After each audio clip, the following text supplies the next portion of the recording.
Sir, যখন আমি আপনার বই পড়ছিলাম তখন একটি সরল উদ্ধৃতি চোখে পড়ল। চ্যাপ্টার 55, সেখানে বলা হয়েছে কন্টিনিউইটি নট পারফেকশন।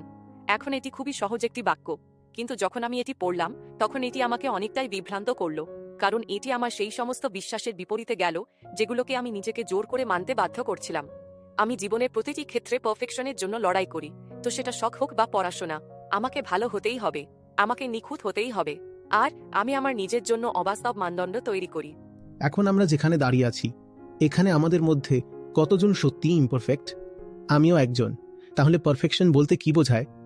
আমরা কি আসলেই পারফেকশন বলে কিছু জানি, নাকি সেটি শুধুই একটি ধারণা আর কল্পনা?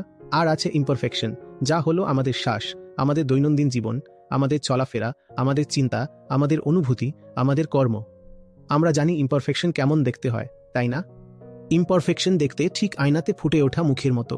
তাহলে আমি কি এই কল্পিত আদর্শ, যার নাম পারফেকশন, সেটির পেছনে ছুটব, নাকি আমি শুধু আমার বর্তমান অবস্থার দিকে তাকাবো? যদি তুমি সৎভাবে সেটির দিকে তাকাও, তখন যে প্রথম শক্তিটা জেগে ওঠে তা হলো রূপান্তরের। তুমি বলো, এটি বদলাতে হবে, এটি ভালো হতে হবে, আর সেখান থেকেই গতি শুরু হয়। এভাবেই ধারাবাহিক গতি হতে পারে। আর সেই জন্যই বইটির এই অধ্যায়ের শিরোনাম হলো কন্টিনিউইটি নট পারফেকশন। শুধু ধারাবাহিকভাবে তোমার বর্তমান অবস্থাটাকেই আরো ভালো করতে থাকো।